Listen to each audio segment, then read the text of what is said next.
جنوں میں رشتہ ٹھہرا لیا، حالانکہ جنات جانتے ہیں کہ وہ اللہ کے سامنے حاضر کیے جائیں گے۔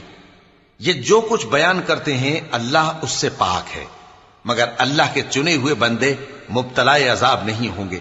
سو تم لوگ اور جن کو تم پوجتے ہو اللہ کے خلاف کسی کو بہکا نہیں سکتے مگر اسی کو جو جہنم میں جانے والا ہے۔ اور فرشتے کہتے ہیں کہ ہم میں سے ہر ایک کا ایک مقام مقرر ہے، اور ہم صف باندھے رہتے ہیں اور ہم تسبیح کرتے رہتے ہیں۔ اور یہ لوگ کہا کرتے تھے کہ اگر ہمارے پاس اگلوں کی کوئی نصیحت کی کتاب ہوتی تو ہم اللہ کے چنے ہوئے بندے ہوتے۔ پھر اس سے کفر کرتے رہے، سو ان قریب ان کو اس کا نتیجہ معلوم ہو جائے گا۔ اور اپنے پیغام پہنچانے والے بندوں سے ہمارا وعدہ ہو چکا ہے کہ وہی مظفر و منصور ہوں گے اور ہمارا لشکر ہی غالب رہے گا۔ تو ایک وقت تک ان سے منہ پھیرے رہو اور انہیں دیکھتے رہو، یہ بھی عنقریب کفر کا انجام دیکھ لیں گے۔ کیا یہ ہمارے عذاب کے لیے جلدی کر رہے ہیں؟ مگر جب وہ ان کے آنگن میں آ اترے گا تو جن کو ڈر سنایا گیا تھا ان کے لیے برا دن ہوگا، اور ایک وقت تک ان سے منہ پھیرے رہو اور دیکھتے رہو، یہ بھی عنقریب نتیجہ دیکھ لیں گے۔ یہ جو کچھ بیان کرتے ہیں تمہارا پروردگار جو صاحب عزت ہے اس سے پاک ہے، اور پیغمبروں پر سلام اور سب طرح کی تعریف اللہ رب العالمین کے لیے ہے۔ شروع اللہ کا نام لے کر جو بڑا مہربان نہایت رحم والا ہے۔ صاد، قسم ہے قرآن کی جو نصیحت سے پر ہے کہ تم حق پر ہو، مگر جو لوگ کافر ہیں وہ غرور اور مخالفت میں پڑے ہیں۔ ہم نے ان سے پہلے بہت سی امتوں کو ہلاک کر دیا تو وہ عذاب کے وقت لگے فریاد کرنے، اور وہ چھٹکارے کا وقت نہیں تھا۔ اور انہوں نے تعجب کیا کہ ان کے پاس انہی میں سے ایک خبردار کرنے والا آیا، اور کافر کہنے لگے کہ یہ تو جادوگر ہے جھوٹا، کیا اس نے اتنے معبودوں کی جگہ ایک ہی معبود قرار دے دیا؟ یہ تو بڑی عجیب بات ہے۔ اور ان میں جو معزز تھے وہ چل کھڑے ہوئے اور بولے کہ چلو اور اپنے معبودوں کی پوجا پر قائم رہو، بے شک یہ ایسی بات ہے جس میں کوئی خاص غرض ہے۔ یہ بات کسی دوسرے مذہب میں ہم نے کبھی سنی ہی نہیں، یہ تو بالکل گھڑی ہوئی بات ہے۔ کیا ہم سب میں سے اسی پر نصیحت کی کتاب اتری ہے؟ اصل بات یہ ہے کہ یہ لوگ میری نصیحت کی طرف سے شک میں ہیں، بلکہ انہوں نے ابھی میرے عذاب کا مزہ نہیں چکھا۔ کیا ان کے پاس تمہارے پروردگار کی رحمت کے خزانے ہیں جو غالب ہے، سب کچھ عطا کرنے والا ہے؟ یا آسمانوں اور زمین اور جو کچھ ان میں ہے ان سب پر انہی کی حکومت ہے؟ تو چاہیے کہ رسیاں تان کر آسمانوں پر چڑھ جائیں۔ یہاں شکست کھائے ہوئے گروہوں میں سے یہ بھی ایک لشکر ہے۔ ان سے پہلے نوح کی قوم اور عاد اور میخوں والا فرعون بھی جھٹلا چکے ہیں، اور سمود اور لوط کی قوم اور بن کے رہنے والے بھی، یہی وہ شکست خوردہ گروہ ہیں۔ ان سب نے پیغمبروں کو جھٹلایا تو میرا عذاب ان پر آ واقع ہوا، اور یہ لوگ تو صرف ایک زور کی آواز کا جس میں شروع ہونے کے بعد کچھ وقفہ نہیں ہوگا انتظار کرتے ہیں، اور کہتے ہیں کہ اے ہمارے پروردگار، ہم کو ہمارا حصہ جلدی سے حساب کے دن سے پہلے ہی دے دے۔ اے پیغمبر صلی اللہ علیہ وآلہ وسلم، یہ جو کچھ کہتے ہیں اس پر صبر کرو، اور ہمارے بندے داؤد کو یاد کرو جو صاحب قوت تھے، بے شک وہ رجوع کرنے والے تھے۔ ہم نے پہاڑوں کو ان کے زیر فرمان کر دیا تھا کہ صبح و شام ان کے ساتھ تسبیح کرتے تھے، اور پرندوں کو بھی کہ وہ جمع رہتے تھے، ہر ایک ان کے آگے رجوع رہتا تھا۔ اور ہم نے ان کی بادشاہی کو مستحکم کیا اور ان کو حکمت اور فیصلہ کن خطابت عطا فرمائی۔ اور اے نبی صلی اللہ علیہ وآلہ وسلم، کیا تمہارے پاس ان جھگڑنے والوں کی بھی خبر آئی ہے جب وہ دیوار پھاند کر اندر داخل ہوئے؟ جس وقت وہ داؤد کے پاس آئے تو وہ ان سے گھبرا گئے۔ انہوں نے کہا کہ خوف نہ کیجیے، ہم دونوں کا ایک مقدمہ ہے کہ ہم میں سے ایک نے دوسرے پر زیادتی کی ہے، تو آپ ہم میں انصاف سے فیصلہ کر دیجئے اور بے انصافی نہ کیجیے گا، اور ہم کو سیدھا راستہ دکھا دیجئے۔ بات یہ ہے کہ یہ میرا بھائی ہے، اس کے ہاں 99 دمبیاں ہیں اور میرے پاس ایک دمبی ہے۔ یہ کہتا ہے کہ یہ بھی میرے حوالے کر دے، اور گفتگو میں مجھ پر حاوی ہو رہا ہے۔ انہوں نے کہا کہ یہ جو تیری دمبی مانگتا ہے کہ اپنی دمبیوں میں ملا لے، بے شک تجھ پر ظلم کرتا ہے، اور اکثر شریک ایک دوسرے پر زیادتی ہی کیا کرتے ہیں۔ ہاں، جو ایمان لائے اور عمل نیک کرتے رہے، اور ایسے لوگ بہت کم ہیں۔ اور داؤد نے خیال کیا کہ اس واقعے سے ہم نے ان کو آزمایا ہے، تو انہوں نے اپنے پروردگار سے مغفرت مانگی اور جھک کر سجدے میں گر پڑے۔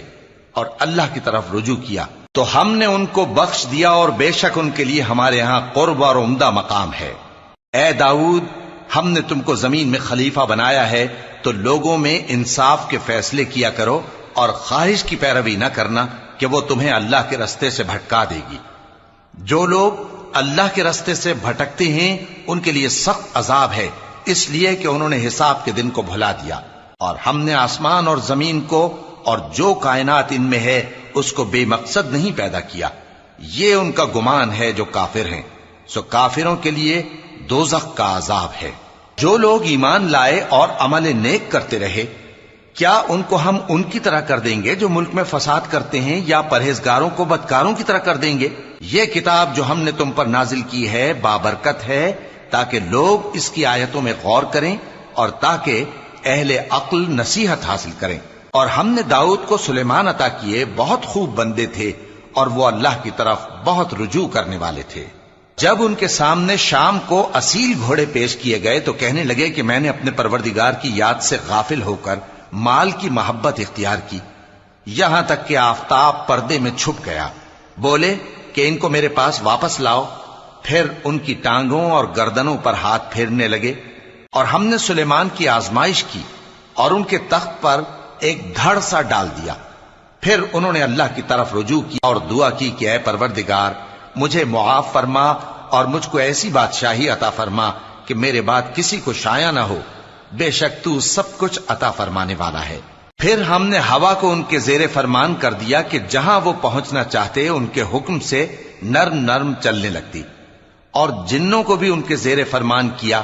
یہ سب عمارتیں بنانے والے اور غوطہ مارنے والے تھے، اور کچھ دوسروں کو بھی جو زنجیروں میں جکڑے ہوئے تھے۔ ہم نے کہا یہ ہماری بخشش ہے، چاہو تو احسان کرو یا رکھ چھوڑو، تم سے کچھ حساب نہیں ہے۔ اور بے شک ان کے لیے ہمارے ہاں قرب اور عمدہ ٹھکانہ ہے۔ اور ہمارے بندے ایوب کو یاد کرو جب انہوں نے اپنے رب کو پکارا اور کہا کہ شیطان نے مجھ کو ایذا اور تکلیف دے رکھی ہے۔ ہم نے کہا کہ زمین پر لات مارو، دیکھو یہ چشمہ نکل آیا، نہانے کو ٹھنڈا پانی اور پینے کو بھی۔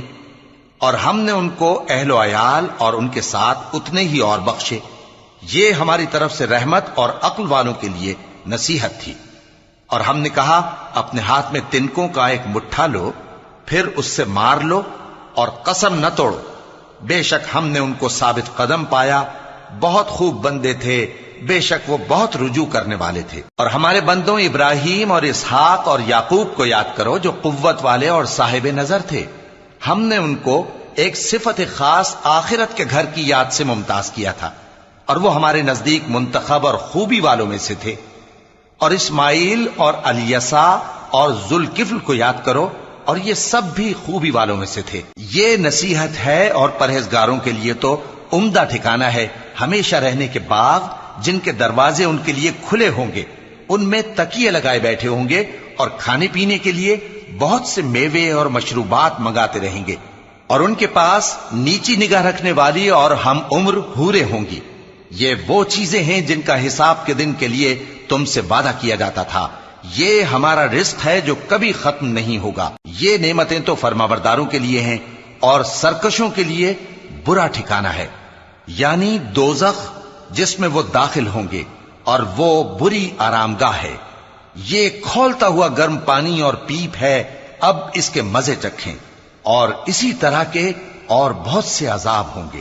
یہ ایک فوج ہے جو تمہارے ساتھ گھستی چلی آ رہی ہے، ان کو خوشامدید نہ کہا جائے۔ یہ دوزخ میں جانے والے ہیں، کہیں گے بلکہ تمہیں کو خوشامدید نہ کہا جائے، تمہیں تو یہ بلا ہمارے سامنے لائے ہو، سو یہ برا ٹھکانہ ہے۔ وہ کہیں گے اے پروردگار جو اس کو ہمارے سامنے لایا ہے اس کو دوزخ میں دگنا عذاب دے، اور کہیں گے کیا سبب ہے کہ یہاں ہم ان لوگوں کو نہیں دیکھتے جن کو ہم بروں میں شمار کرتے تھے؟ کیا ہم نے ان سے ٹھٹھا کیا ہے یا ہماری آنکھیں ان کی طرف سے پھر گئی ہیں؟ بے شک یہ اہل دوزخ کا جھگڑنا برحق ہے۔ کہہ دو کہ میں تو صرف خبردار کرنے والا ہوں، اور اللہ اکیلے اور غالب کے سوا کوئی معبود نہیں۔ جو آسمانوں اور زمین اور جو مخلوق ان میں ہے سب کا مالک ہے، غالب ہے، بخشنے والا۔ کہہ دو کہ یہ ایک بڑی ہولناک چیز کی خبر ہے جس کو تم دھیان میں نہیں لاتے۔ مجھ کو اوپر کی مجلس والوں کا جب وہ جھگڑتے تھے کچھ بھی علم نہ تھا، میری طرف تو یہی وحی کی جاتی ہے کہ میں کھلم کھلا خبردار کرنے والا ہوں۔ جب تمہارے پروردگار نے فرشتوں سے کہا کہ میں مٹی سے انسان بنانے والا ہوں، جب میں اس کو درست کر لوں اور اس میں اپنی روح پھونک دوں تو اس کے آگے سجدے میں گر پڑنا۔ سو تمام فرشتوں نے سجدہ کیا مگر ابلیس کہ وہ اکڑ بیٹھا اور کافروں میں ہو گیا۔ اللہ نے فرمایا کہ اے ابلیس، جس شخص کو میں نے اپنے ہاتھوں سے بنایا اس کے آگے سجدہ کرنے سے تجھے کس چیز نے منع کیا؟ کیا تو غرور میں آ گیا یا اونچے درجے والوں میں تھا؟ بولا کہ میں اس سے بہتر ہوں کہ تو نے مجھ کو آگ سے پیدا کیا اور اسے مٹی سے بنایا۔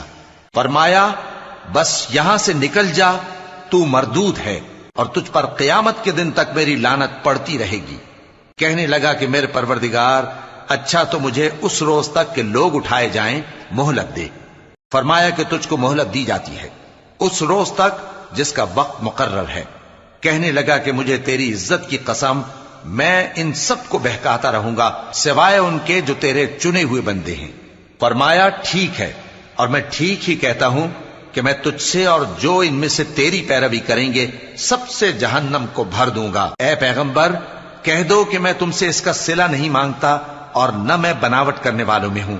یہ قرآن تو اہل عالم کے لیے نصیحت ہے اور تم کو اس کا حال کچھ وقت کے بعد معلوم ہو جائے گا۔ شروع اللہ کا نام لے کر جو بڑا مہربان نہایت رحم والا ہے۔ اس کتاب کا اتارا جانا اللہ کی طرف سے ہے جو غالب ہے، حکمت والا ہے۔ اے پیغمبر، ہم نے یہ کتاب تمہاری طرف سچائی کے ساتھ نازل کی ہے، تو اللہ کی عبادت کرو، یعنی اس کی عبادت کو شرک سے خالص کر کے۔ دیکھو، خالص عبادت اللہ ہی کے لیے زیبا ہے، اور جن لوگوں نے اس کے سوا اور دوست بنائے ہیں وہ کہتے ہیں کہ ہم ان کو اس لیے پوجتے ہیں کہ وہ ہم کو اللہ کا مقرب بنا دیں۔ تو جن باتوں میں یہ اختلاف کرتے ہیں اللہ ان میں ان کا فیصلہ کر دے گا۔ بے شک اللہ اس شخص کو جو جھوٹا ناشکرا ہے ہدایت نہیں دیتا۔ اگر اللہ کسی کو اپنا بیٹا بنانا چاہتا تو اپنی مخلوق میں سے جس کو چاہتا منتخب کر لیتا۔ وہ پاک ہے، وہی ہے اللہ جو اکیلا ہے، بڑا زبردست ہے۔ اسی نے آسمانوں اور زمین کو تدبیر کے ساتھ پیدا کیا ہے، اور وہی رات کو دن پر لپیٹتا اور دن کو رات پر لپیٹتا ہے، اور اسی نے سورج اور چاند کو کام میں لگا رکھا ہے، سب ایک وقت مقرر تک چلتے رہیں گے۔ دیکھو، وہی غالب ہے، بخشنے والا ہے۔ اسی نے تم کو ایک جان سے پیدا کیا، پھر اس سے اس کا جوڑا بنایا، اور اسی نے تمہارے لیے چوپایوں میں سے 8 جوڑے بنائے۔ وہی تم کو تمہاری ماؤں کے پیٹ میں پہلے ایک طرح پھر دوسری طرح 3 اندھیروں میں بناتا ہے۔ یہی اللہ تمہارا پروردگار ہے، اسی کی بادشاہی ہے، اس کے سوا کوئی معبود نہیں۔ پھر تم کہاں بہ کے جاتے ہو؟ اگر ناشکری کرو گے تو اللہ تم سے بے نیاز ہے، اور وہ اپنے بندوں سے ناشکری پسند نہیں کرتا، اور اگر شکر کرو گے تو وہ اس کو تمہارے لیے پسند کرتا ہے، اور کوئی بوجھ اٹھانے والا دوسرے کا بوجھ نہیں اٹھائے گا۔ پھر تم کو اپنے پروردگار کی طرف لوٹنا ہے، پھر جو کچھ تم کرتے رہے وہ تم کو بتا دے گا۔ وہ تو دلوں کی پوشیدہ باتوں تک سے آگاہ ہے۔ اور جب انسان کو تکلیف پہنچتی ہے تو اپنے پروردگار کو پکارتا ہے، اس کی طرف دل سے رجوع کرتا ہے، پھر جب وہ اس کو اپنی طرف سے کوئی نعمت دے دیتا ہے تو جس کام کے لیے پہلے اس کو پکارتا تھا اسے بھول جاتا ہے، اور اللہ کا شریک بنانے لگتا ہے تاکہ لوگوں کو اس کے رستے سے گمراہ کرے۔ کہہ دو کہ اے کافر نعمت، اپنی ناشکری کے باوجود تھوڑا سا فائدہ اٹھا لے، پھر تو دوزخیوں میں ہوگا۔ بھلا مشرک اچھا ہے یا وہ جو رات کے مختلف اوقات میں زمین پر پیشانی رکھ کر اور کھڑے ہو کر عبادت کرتا اور آخرت سے ڈرتا اور اپنے پروردگار کی رحمت کی امید رکھتا ہے۔ کہو، بھلا جو لوگ علم رکھتے ہیں اور جو علم نہیں رکھتے، کیا دونوں برابر ہو سکتے ہیں؟ پس نصیحت تو وہی حاصل کرتے ہیں جو عقل مند ہیں۔ اے نبی، میرا پیغام سنا دو۔ اے میرے بندو جو ایمان لائے ہو، اپنے پروردگار سے ڈرو۔ جن لوگوں نے اس دنیا میں نیکی کی ان کے لیے بھلائی ہے، اور اللہ کی زمین کشادہ ہے۔ جو صبر کرنے والے ہیں ان کو بے حساب ثواب ملے گا۔ کہہ دو کہ مجھ سے ارشاد ہوا ہے کہ اللہ کی عبادت کو خالص کر کے اس کی بندگی کروں، اور یہ بھی ارشاد ہوا ہے کہ سب سے پہلے میں فرما بردار بن جاؤں۔ کہہ دو کہ اگر میں اپنے پروردگار کا حکم نہ مانوں تو مجھے بڑے دن کے عذاب سے ڈر لگتا ہے۔